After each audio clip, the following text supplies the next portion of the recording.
Boa noite, pessoal. Sejam todos muito bem-vindos a mais uma aula da Sociedade Psicanalítica Mente Renovada.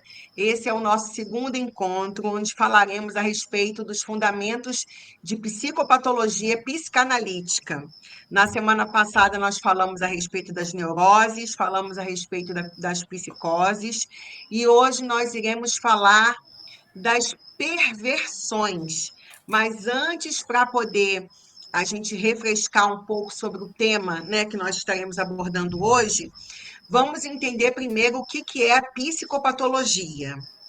Se porventura alguém não estiver me ouvindo, não estiver vendo a tela, tiver qualquer tipo de interferência, por favor, sinalizem aqui para mim, falem, avisem, porque eu não estou tendo acesso à câmera e não estou vendo também os slides aqui. Não sei por que razão não está aparecendo para mim, mas eu não vou deixar isso ser um empecilho para a nossa aula, tá? Vamos lá. O que é psicopatologia? É uma área do conhecimento que objetiva estudar os estados psíquicos relacionados ao sofrimento mental psíquico.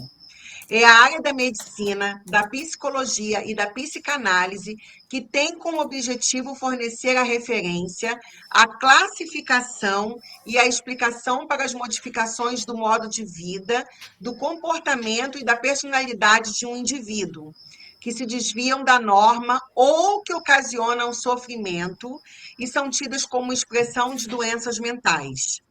Dessa forma, psicopatologia pode ser compreendida como um discurso ou um saber, né? O saber, o logos, sobre a paixão, que é o patos, da mente e da alma, que é a psique. Ou seja, um discurso representativo a respeito do patos, que é a parte psíquica, um discurso sobre o sofrimento psíquico e o padecer psíquico, e a psique, ela é alada, mas a direção que ela toma ali é dada pelo patos, que são as paixões. Então, seria mais ou menos isso aqui, ó. Psico da psique, que produziu o psique, o psiquismo, psíquico, alma. O pato, que resultou em paixão, excesso, passagem, passividade, sofrimento. E o logos, que resultou em lógica, discurso, narrativa e conhecimento. Então, a gente tem aqui dentro da psicopatologia psicanalítica freudiana as neuroses que estão relacionadas à defesa, recalque pela via de castração, retorno do recalcado, a psicose, dentro da defesa também, que é a rejeição da realidade, é um retorno do real. E o que nós iremos tratar hoje, que é a perversão, que também está dentro dos mecanismos de defesa, na recusa da castração, mas que está relacionada ao desvio da lei. Porque vocês vão ver que as perversões são coisas bem, bem sérias. Então, vamos lá. Perversão. A gente vê que a gente colocou até uma imagem aqui de um rosto, né, com um aspecto perverso. E antes de eu falar sobre o assunto, deixa eu aproveitar para poder falar com vocês que esse tema está dentro desse livro aqui do Freud, que é de 1901 a 1905, as obras completas dele no volume 6. Tem falando sobre essa parte que a gente está estudando hoje. 3 ensaios sobre a teoria da sexualidade, análise fragmentária de uma histeria. E dentro desse livro também tem o caso Dora e outros textos. As observações feitas a partir dos seus pacientes para enfatizar a centralidade do sexo na vida humana, tratando das aberrações sexuais, da sexualidade infantil e adulta. O Freud ele amplia e reformula o conceito de sexualidade. Outro grande texto desse volume aí é o caso Dora, primeiro dos 5 casos clínicos mais importantes de Freud, interpretando 2 sonhos de Dora. Ele procura desvendar seus sintomas histéricos e sua correlação com a recusa ao sexo, do sexo. Então, depois, dentro da nossa biblioteca, dentro do seu ambiente de crescimento, na nossa biblioteca, nós temos acesso a toda a coleção de livros do Freud, inclusive esse volume aí, que é o volume 6, que é esse que eu estou aqui mostrando para vocês, é da Companhia das Letras, a gente tem da Imago também. E aí, dentro desse livro, vocês podem especificamente estudar de forma mais aprofundada sobre as psicopatologias. Dito isto, vamos às classificações das perversões. A estrutura perversa se divide em dois grandes grupos: nos grupos sociais, que é a psicopatia, a toxicomania e o alcoolismo. Isso todo mundo conhece bem, né? Não sei se vocês já tiveram a oportunidade de tratar alguém, ou se conhecem alguém que tenha problemas de alcoolismo, alguém que tenha problemas tóxicos. Eu, particularmente, tenho uma paciente, né, a Begônia, que eu trato ela já vai fazer acho que uns 2 anos, e a Begônia, ela é uma paciente que eu tenho que ela está dentro dessa classificação de perversões, ela está enquadrada nessa parte de toxicomania. Então, ela é uma pessoa que, infelizmente, é usuária de drogas e de vez em quando ela surta, de vez em quando ela fica chapada. E é muito triste você atender uma pessoa com uma pessoa estando desse jeito, sabe? Estando fora de si, utilizando algum tipo de coisa química. É bem complicado e é muito triste. Então, a gente tem que ter um preparo muito grande, entender aquilo e, principalmente, ter um preparo emocional para que, na hora que a gente estiver prestando atendimento para essa pessoa, a gente não fique chocado, não fique. A gente tente agir com naturalidade. E as perversões na área sexual, que é o exibicionismo, o voyeurismo, o sadismo, o masoquismo, sadomasoquismo, o fetichismo e a pedofilia. Eu acho que todos esses aí, o pior de todos, na minha opinião, e calculo que na de vocês também, seja a pedofilia, porque é inaceitável conceber que um adulto tenha algum tipo de desejo por uma criança, um ser indefeso que não sabe nada da vida. Os outros comportamentos sexuais, se a pessoa é adulta e ela não está ferindo ninguém, machucando ninguém, e ela está vivendo a vida dela, se não está incomodada com aquilo, então é um problema do adulto, é uma escolha do adulto, é um problema do adulto. Mas a partir do momento que a gente vê uma pessoa tendo um tipo de comportamento desse direcionado para uma criança, é realmente algo inaceitável. E aproveitando para poder falar sobre o exibicionismo, né? O que a gente mais vê hoje em dia nas redes sociais, depois que começaram com o fenômeno das selfies, é justamente isso. As pessoas, elas, tudo que elas fazem, elas estão ali filmando, fotografando, exibindo suas vidas sentimentais, exibindo o que compraram, onde comeram, o que fizeram ou deixaram de fazer. Aquilo que antes se fazia dentro de álbuns de fotografia para as pessoas verem em casa, hoje em dia é aberto, é exposto, né? É para todo mundo. E se a gente não participa, a gente acaba até mal visto. Então, o que é a perversão na psicanálise? Assim como a neurose e a psicose, a perversão é uma psicopatologia. A definição de perversão está relacionada com algum tipo de comportamento sexual depravado ou que apresenta um desvio da normalidade. Em linhas gerais, a perversão é concebida como sinônimo de depravação sexual. A perversão está relacionada com desvio existente no comportamento desde a infância e cujo desenvolvimento se intensificou no decorrer da vida adulta. Por isso, é fundamental que o analista olhe para o material do passado do paciente para ter maiores indícios ao realizar o prognóstico. Até aí, todo mundo entendendo bem, está todo mundo acompanhando legal? Tudo ok, gente? Ok, Sim, aqui tá tranquilo. Alberto? Aqui tá Tranquilo, né? tranquilo. Ok. Vamos lá. O analista e os casos de perversão.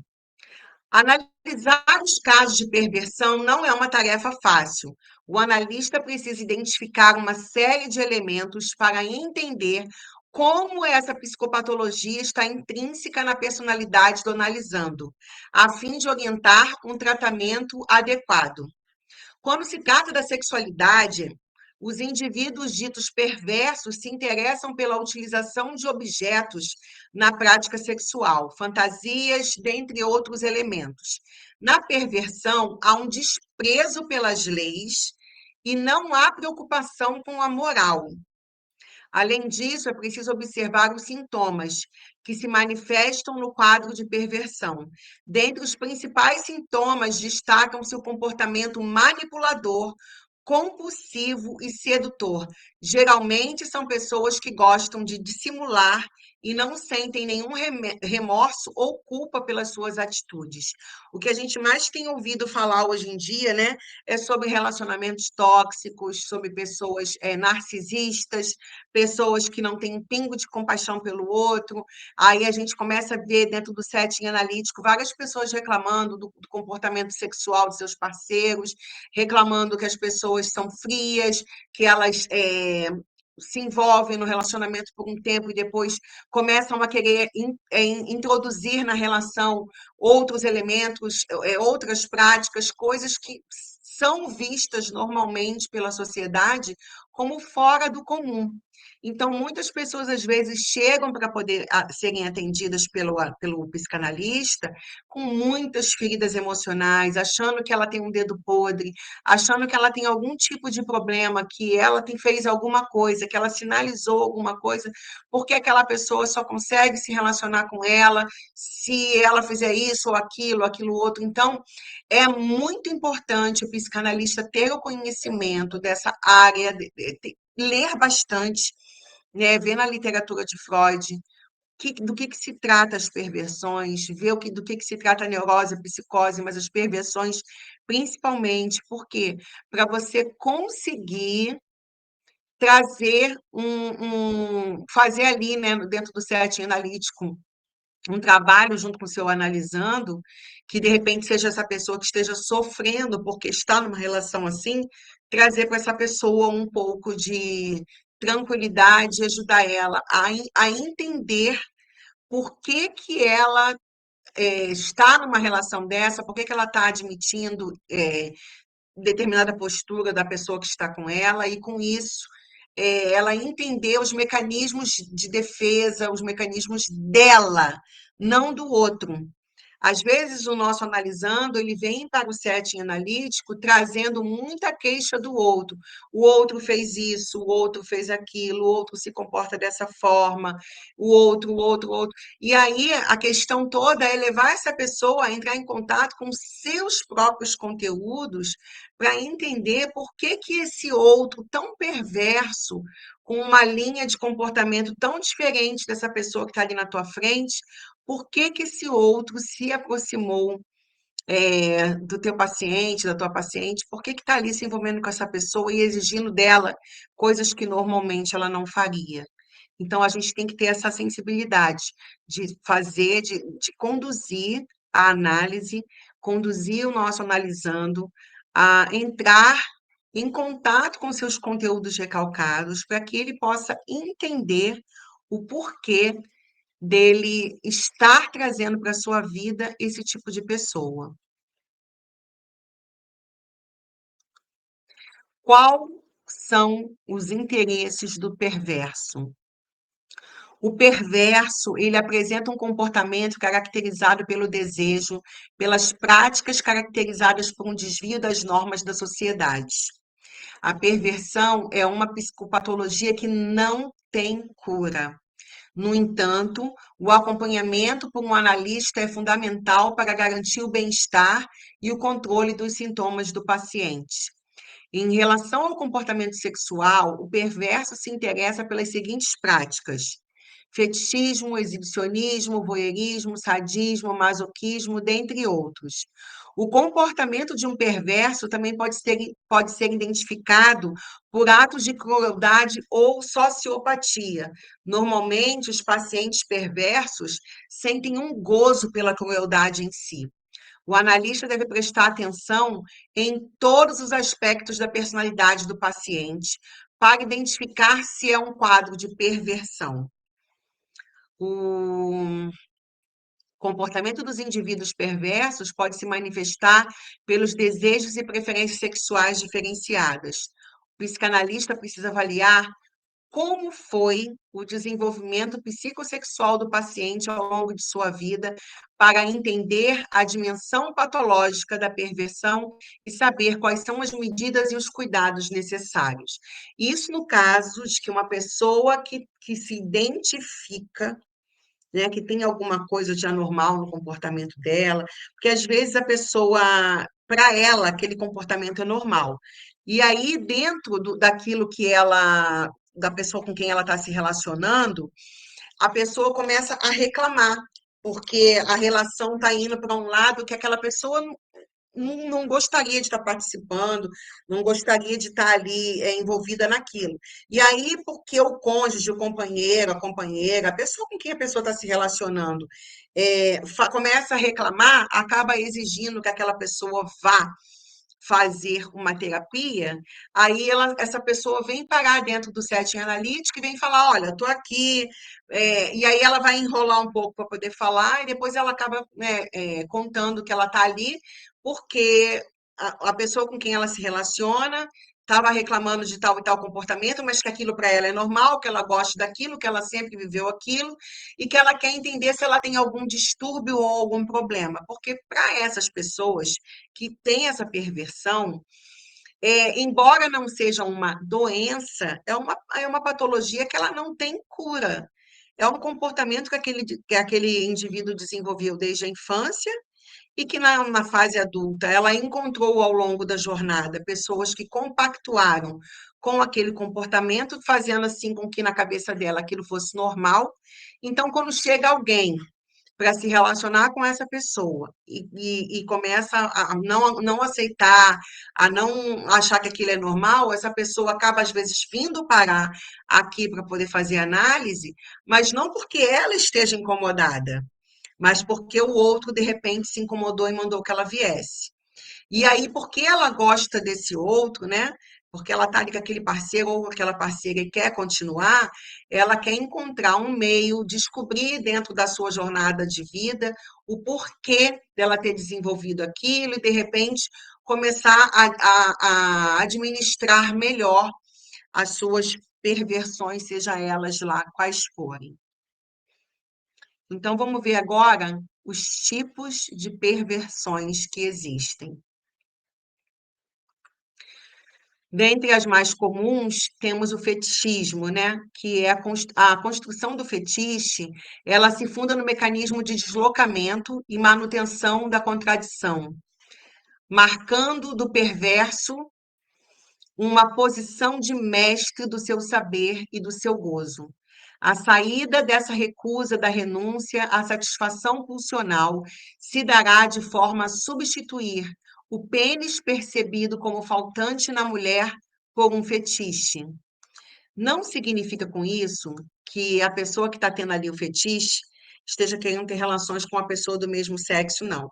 É porque ela sente a falta, de repente, do quando fala assim pênis, que a gente usa dentro da psicanálise, a linguagem do falo, que é o poder, aquela atitude mais empoderada que aquele outro que o parceiro tem, quando a pessoa que tem o fetiche, ela não enxerga no outro esse falo, esse poder, essa presença, ela pega e desloca para um objeto que a pessoa vai utilizar o, seria o apreço sexual dela, já que eu não consigo olhar para o parceiro ou para a parceira, sentindo, né, sendo instigado por essa pessoa, eu vou colocar nesta pessoa algum objeto do qual possa ser o atrativo para a minha relação com ela.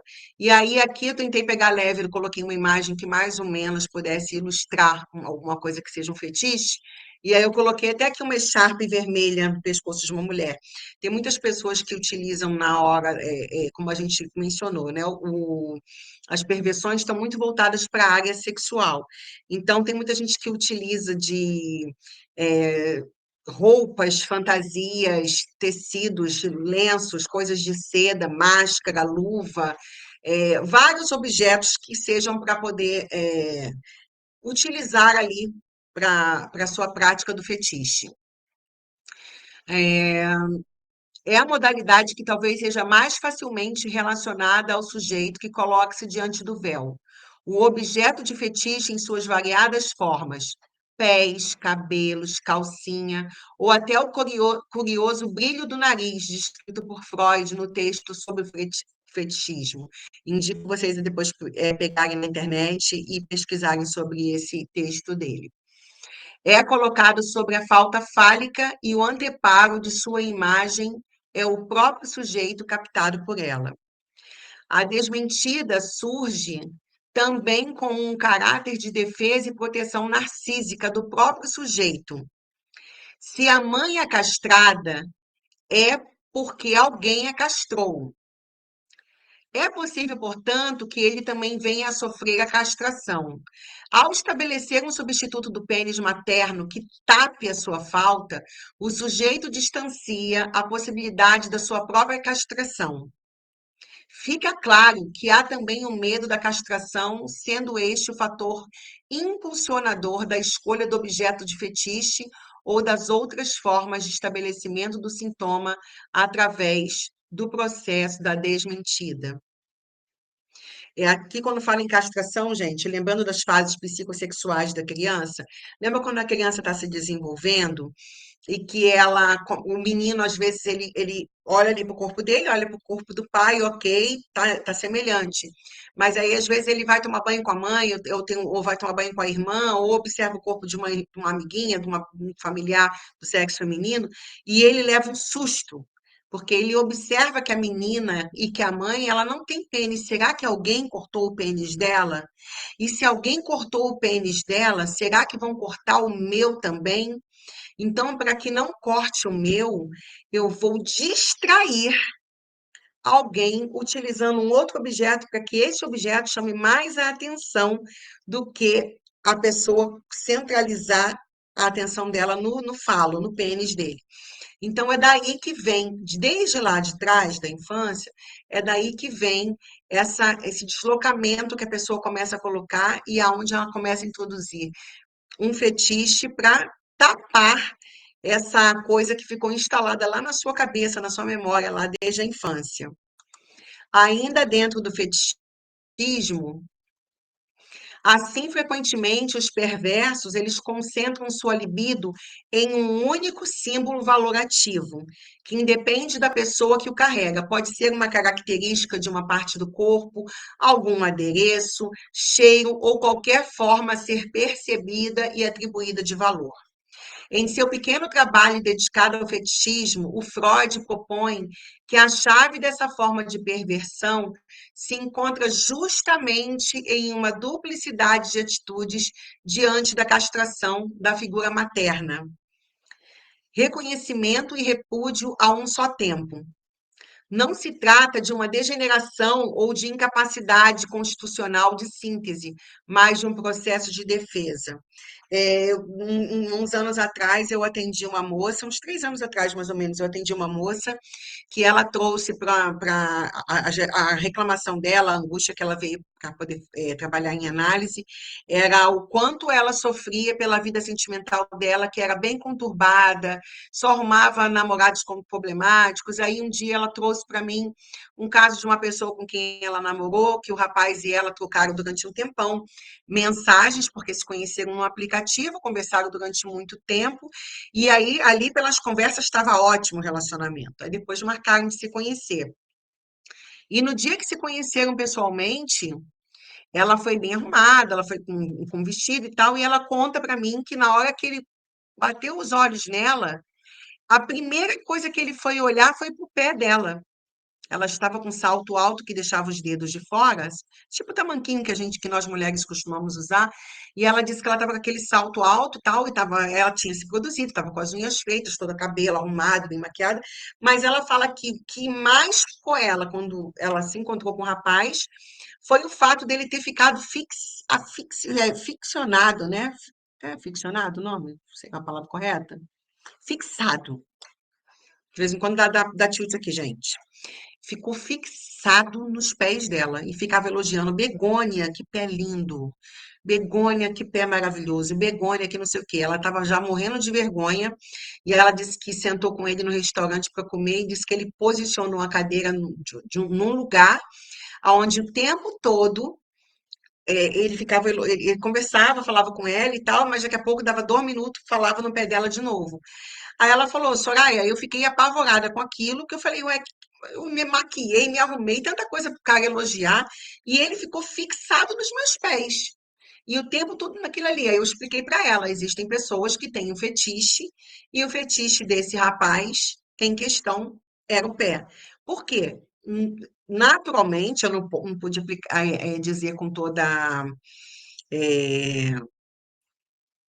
Como é que eu vou te dizer? Eu não pude falar de forma mais apropriada, porque ele não foi meu paciente, não o atendi, então não sei quais eram as perversões que ele tinha ali, mas ao que indica, pelo que ela me contou, que ele certamente nutria, sim, ele tinha esse desvio de esse transtorno aí, de ter essa perversão sexual voltada para o fetiche dos pés, que dentro da parte de fetiche, acho que é pedólatra o nome.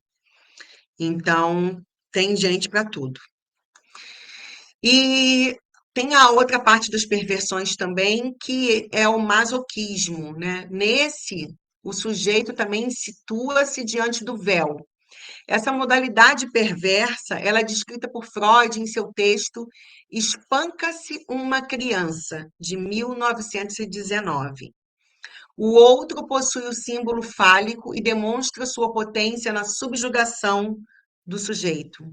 O gozo masoquista encontra-se nessa submissão ao poder fálico do outro, personificado pelo chicote ou por outro instrumento qualquer que cumpra a função de demonstrar potência. O nome masoquismo tem sua origem na obra de Leopold de Sacher-Masoch, que descreveu a sua satisfação em ser subjugado por essas vias durante o ato erótico. Né? Tem gente que gosta de ser amarrada, tem gente que gosta de ser chicoteada, né? Gosta de apanhar durante o ato. Por quê? Vamos pesquisar lá atrás, que a gente descobre que tudo está lá na infância, que na infância essa pessoa, em algum momento, apanhou de algum dos seus cuidadores primários, ou do pai, ou da mãe, ou de alguém que era responsável, e que durante esse momento em que essa criança estava apanhando, a pessoa que de repente estava batendo era uma pessoa que a criança amava, que a criança nutria ali um respeito, que tinha aquela pessoa como alguém de hierarquicamente que representava poder sobre ela, e que às vezes no ato de bater a pessoa vem usa uma frase que é terrível para se usar quando se está corrigindo uma criança, que é: eu estou te batendo porque eu te amo. Então a pessoa acaba registrando no inconsciente dela de que amor e violência são coisas que andam junto. Então ela começa desde ali da infância, a desenvolver uma forma, uma sexualidade baseada nisso aí, numa coisa de querer apanhar para se sentir amado. Eu não estou dizendo que é todo mundo que apanhou na infância que desenvolve perversão sexual nessa área, não, tá? Mas as pessoas normalmente que desenvolvem, quando a gente vai pesquisar, a gente descobre que está lá atrás essa. Eu falo que sempre que a mente do ser humano é como um HD, é como se fosse um celular novinho, né? Se você vai na Play Store e baixa o arquivo do programa que você quer instalar. Aí instala lá na infância, a pessoa passa a vida toda agindo daquela forma ali, que não sabe por que está agindo daquele jeito, porque o aplicativo foi baixado na infância e a pessoa foi só vivendo, empurrando, né? Seguindo em frente com a vida. E dentro das perversões também temos o voyeurismo, que também faz parte do grupo de perversões em que o sujeito situa-se também diante de um véu, né? Quando fala diante de um véu, é algo que está em frente à sua, tornando a sua visão natural nebulosa. O voyeur é aquele que abre uma fenda nesse véu. Fenda essa que permite que ele tenha acesso direto à intimidade do outro, sendo que a introdução em seu mundo privado é o que permite o contato do perverso com o desejo e o gozo alheio, em uma posição de objeto. O sujeito coloca-se como a própria fenda, buscando uma posição de cumplicidade do outro, que ele fique interessado e participe desse ritual de demonstração. Quantas vezes nós já ouvimos, já vimos, já tem programas de televisão que às vezes enaltecem tanto esse tipo de coisa. Um dos programas que enaltece muito isso, que volta e meia leva alguém para falar sobre esse tema, temáticas relacionadas a sexo, é o programa do Super Pop da Luciana Gimenez, né, na Rede TV. Vira e mexe, ela leva alguém para poder falar, então vocês são um casal que pratica voyeurismo, tá? O que que você... eu gosto de ver minha mulher com outro homem, não sei o que, eu gosto de ver minha mulher com outra mulher. E aí você fala, mas como assim? Você não ama sua mulher? Não, eu amo, mas eu fico excitado quando vejo o meu cônjuge, o meu parceiro, a minha parceira com outra pessoa ali. Eu gosto de olhar, gosto de participar estando de fora. Então, a gente não sabe, né, quantas vezes, até dentro da parte de. Eu tenho amigas que são psicopedagogas e que tem que se ter um cuidado muito grande com crianças na fase na primeira infância, né? Onde às vezes adultos vão dormir e compartilham os seus quartos com as crianças pequenas, e às vezes o casal à noite vai se relacionar, pensa que a criança está dormindo, e aí a criança, no meio daquela coisa ali, acaba acordando e tendo a sua inocência maculada por uma cena que ela começa a presenciar de um ato sexual, que ela não entende o que que é, mas que de uma certa forma desperta nela uma curiosidade.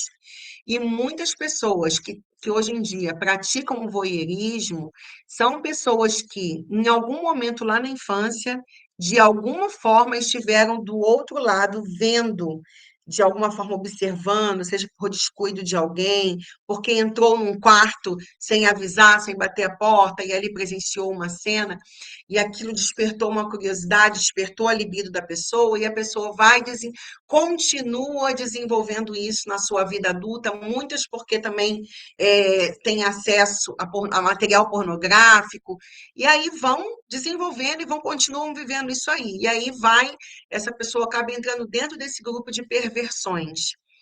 Mas ela não está fazendo mal para ninguém. Volto a dizer, quem é adulto e quem está tendo qualquer uma dessas perversões aí, não está ferindo ninguém, está vivendo a sua vida, o problema é da pessoa.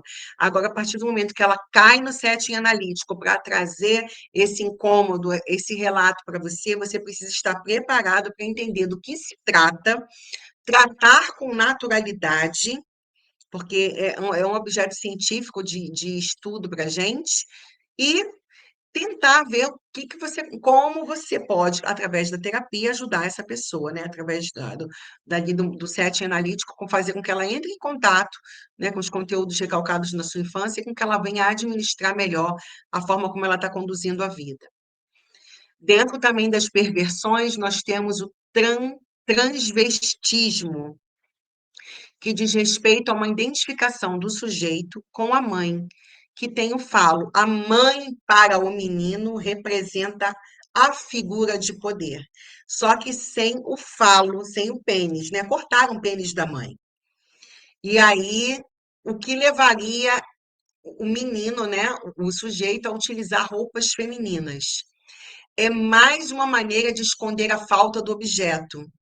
Pode-se descrever a imagem do travesti dessa forma: é uma mulher que possui o pênis no real, sendo que o órgão passa a carregar consigo o valor também de elemento fálico simbólico.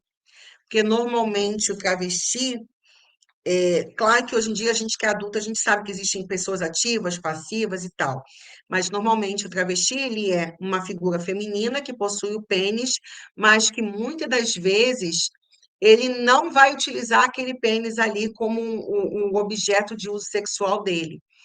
Ele se enxerga como mulher e aquele pênis ali para ele é só um simbólico de poder, um simbólico da força. Na realidade, ele quer ser tratado pelo outro, pelo parceiro, como uma mulher. Então, você vê que muitas crianças brincam disso. É normal quando, por exemplo, uma menina, quando eu era criança pequena, por exemplo, tinha as minhas amigas e nós gostávamos de pegar os vestidos, os saltos altos das nossas mães para a gente colocar e para a gente andar nas brincadeiras que a gente fazia. A gente brincava de escola, brincava de secretária, estava tudo se maquiando, se arrumando daquilo ali. O que que não era normal? Quando a gente via que algum menino queria colocar aquelas roupas ali também. Ah, mas isso é coisa de mulherzinha, não, não vai botar, quer botar o sapato. Então a gente vê que muitos homens acabam até liberando um pouco dessa fantasia quando chega em época de carnaval, né? Que vocês veem que muitos homens pegam roupa das esposas, pegam roupa das mães, da irmã, de alguma mulher que tenha dentro de casa, para se vestir no carnaval, e você vê que soltam a franga, como a gente normalmente diz, porque está ali liberando a fantasia que está ali no seu inconsciente, de se travestir daquele ser que ele tanto admira, e dentro de uma, né, de uma conduta aí que a gente vê que está dentro das perversões sexuais. Uma outra perversão também é o sadomasoquismo, que o sujeito sádico também identifica-se com a mãe fálica, né? A mãe que tem o falo que foi cortado, pois é ele quem possui o instrumento do poder fálico que vem a subjugar o outro. Na fantasia sadomasoquista, são indicadas pelo próprio Freud e podem ser assim resumidas: ser amado pelo pai e sê-lo com exclusividade. Em qualquer dos raciocínios imaginários, o sádico ou o masoquista, amor e dor são associados. Um dirigindo a dor para o objeto, que é o sadismo, o outro a revertendo sobre si, que é o masoquismo.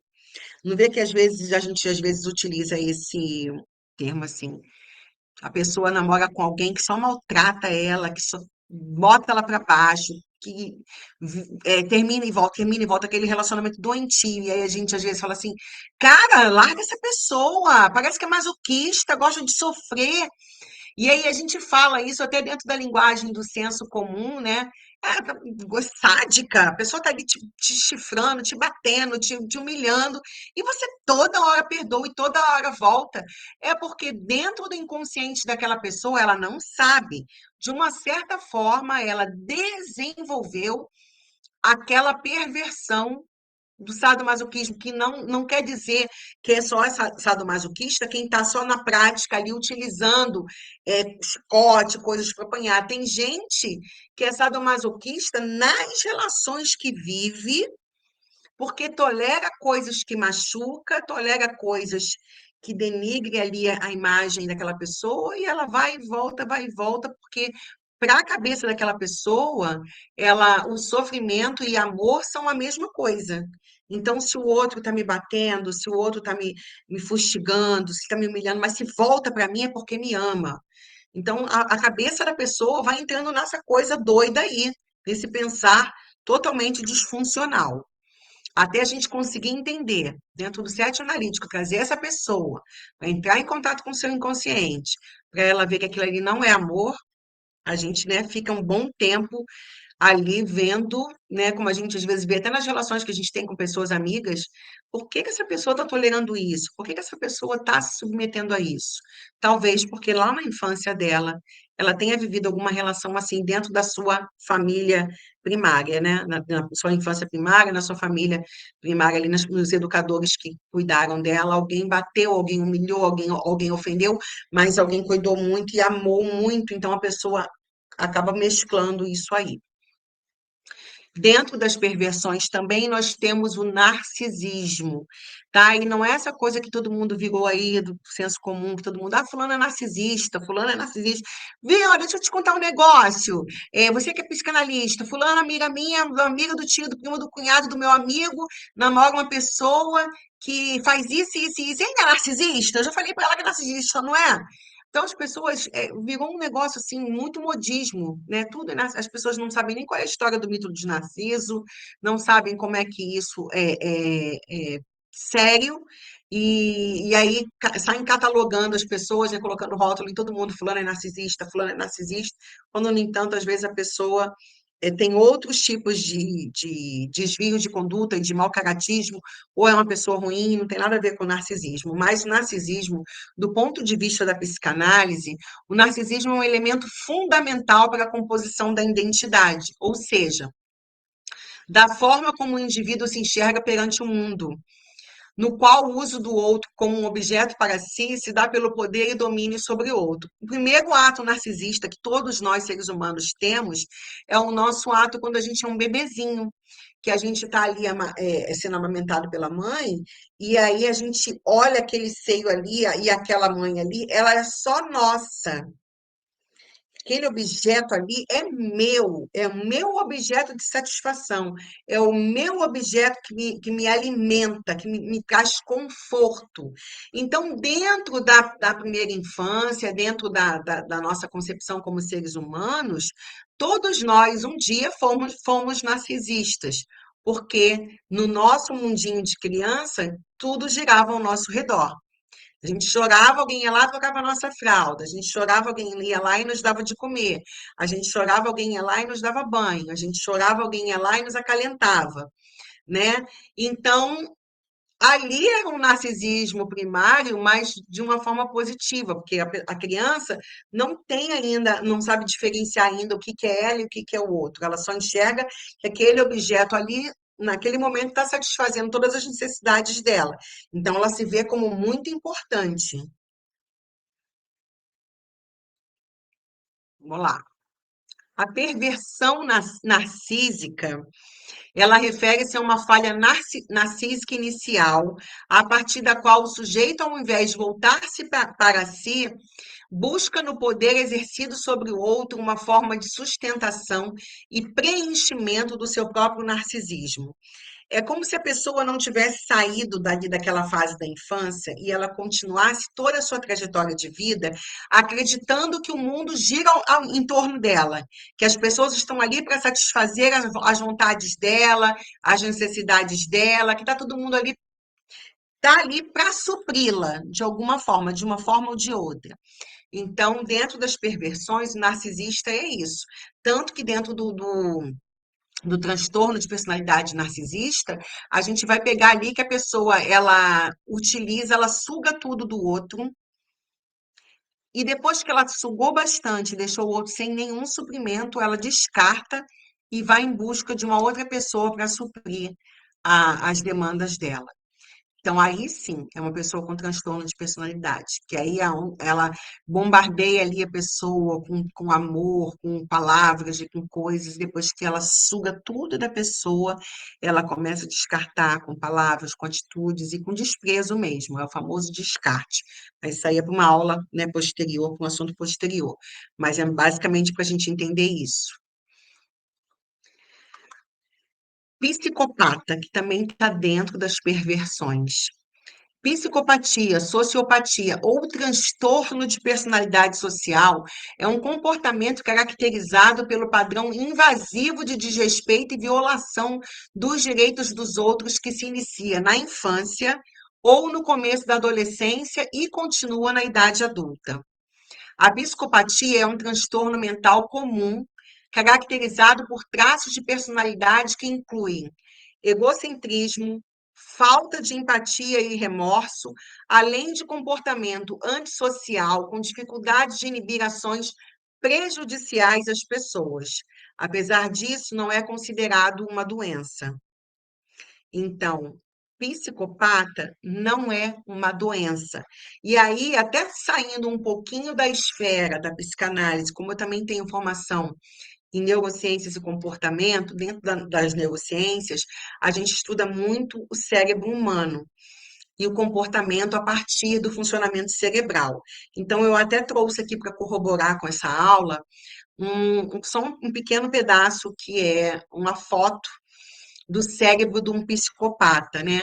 Foram observadas nos psicopatas reduções nos volumes de matéria cinzenta no córtex pré-frontal, rostral, e nos polos temporais. Essas regiões do cérebro estão envolvidas na empatia, no raciocínio moral e no processamento de emoções sociais como culpa e vergonha. Então, aqui dentro do desenho, vocês podem observar aqui no cérebro normal, olha, tá aqui, olha, até sinalizado de amarelo, porque fosse colocar cinza não ia aparecer aqui direito. Você vê que no cérebro normal tá todo preenchidinho. No cérebro do psicopata, não. Você vê que tá vazio, tem ausência, tá vendo? Na parte temporal frontal. Não tem, ó. Tem várias falhas. O cérebro do psicopata, ele é um cérebro com uma formação diferenciada. Então, por isso que não é uma doença, mas é algo que não, por não ser doença, não tem cura. O psicopata, ele nunca vai demonstrar sentimento legítimo. O psicopata, ele é muito observador. Ele estuda como aquela pessoa está sentindo, como aquela pessoa está se comportando, e aí o psicopata ele reproduz o comportamento. Ele não sente. Ele observa, deixa eu ver como é que a Soraya fica quando ela está triste. Ele observa bem o jeito como eu vou ficar, como eu vou chorar e tudo. E aí, no momento em que a sociedade exigir dele aquele comportamento, porque ele não sente, é frio, aí ele lembra que não será bem aceito se ele não demonstrar nenhum sentimento. E aí ele vai e começa a reproduzir aquele comportamento que ele observou. Eu trabalho com empresa há muitos anos e eu já presenciei isso em empresas onde eu trabalhei, de pessoas, de chefes meus que tinham esse comportamento e que você via que ele olhava com certo distanciamento, assim, quando via alguém sofrendo, como se aquilo fosse algo totalmente fora do mundo para ele. Olhava assim, e às vezes, para não ficar parecendo que era frio, que era um monstro, a pessoa tentava demonstrar algum tipo de palavra, de empatia pelo outro, mas que você percebia que não era normal, né? Que aquilo ali era uma coisa bem forçada, porque estava ali no meio das outras pessoas, então tinha que demonstrar algum tipo de empatia. Ah, não fica assim, vai dar tudo certo, mas não fica assim, vai dar tudo certo, sem emoção nenhuma, é robótico. E por último, né, para a gente finalizar, a parte mais triste de todas, que é a pedofilia, conforme eu mencionei, e eu até coloquei aqui para ilustrar para vocês a cena de um filme chamado Lolita, que foi um filme lançado nos Estados Unidos e na França em 1997, que era é uma narrativa de um filme que conta a paixão de um cara que é um professor por uma menina adolescente. Para a psicanálise, a pedofilia é localizada na estruturação da clínica das perversões, né? Na clínica perversa. As estruturações clínicas nos orientam para compreender o contato que o sujeito tem com o mundo. Na perversão, o sujeito nega a castração a nível inconsciente e elege um objeto de fetiche. Então, dentro da pedofilia, o objeto do fetiche daquela pessoa é a criança, né? É aquele ser puro que não compreende nada. Então, é nojento, é doloroso ver a quantidade de crianças que passam, às vezes, por situações de violência sexual por conta de estarem perto de predadores sexuais, que, inclusive, muitas das vezes são pessoas próximas à família. Quantas vezes já não atendi, talvez vocês possam ter atendido, e se não atenderam ainda, certamente ao longo da trajetória de vocês como psicanalistas irão atender. Pessoas que foram violentadas na infância, na adolescência, e muitas das vezes por pessoas conhecidas que estavam ali dentro dos seus lares, né? É extremamente triste, são marcas que ficam para sempre, mas dentro do tratamento que a gente vai fazer com esse paciente, para tirá-lo dessa angústia, é mostrar para ele e para ela que eles foram vítimas, eles não tiveram culpa de nada, eles não fizeram nada para despertar naquela pessoa aquele comportamento, aquela pessoa era perversa, ela tinha essa perversão e, infelizmente, aquele paciente que vai estar ali na tua frente foi a vítima que estava ali disponível no momento. Então, gente, o que podemos diante dos perversos? O que podemos esperar desses seres? A nossa resposta à perversão só pode ser pela ética, pela justiça social e pelo bem comum, pela reafirmação do pacto social e pelo enfrentamento daqueles que insistem em se colocar num gozo narcísico narcísico, egoísta, individualista, amoral, no qual o objeto coletivo não existe. Então, enquanto psicanalistas, nós o que podemos fazer é, dentro do nosso setting analítico, ajudar o máximo de pessoas que pudermos a ressignificarem os seus traumas e a viverem uma vida sadia, uma vida saudável, do ponto de vista moral, social, emocional, porque está cuidando de si agora na idade adulta, já que em algum momento lá atrás, na sua infância, isso não foi possível. Então, deixa eu ver aqui. Então é isso. A nossa aula hoje fica por aqui. E eu queria ver com vocês se todo mundo entendeu, se alguém ficou com alguma dúvida, se alguém gostaria de fazer um comentário ou perguntar alguma coisa. A oportunidade é agora. Liguem seus microfones, quiserem relatar alguma experiência que já tiveram, algum caso de algum paciente, de algum conhecido, ou comentarem alguma coisa da mídia que tenham visto, ou ouvido, ou lido.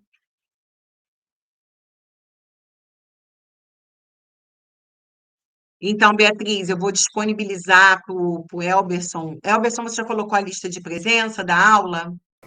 Já coloquei sim. Coloquei a lista e coloquei Tá, o gente, tema não na hora que esqueçam. coloquei.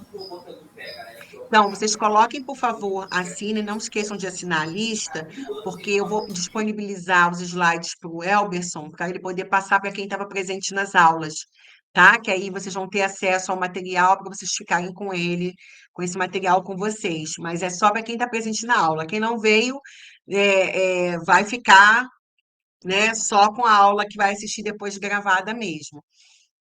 Nada, Beatriz. Então, gente, é isso. Ninguém quer perguntar nada, todo mundo entende.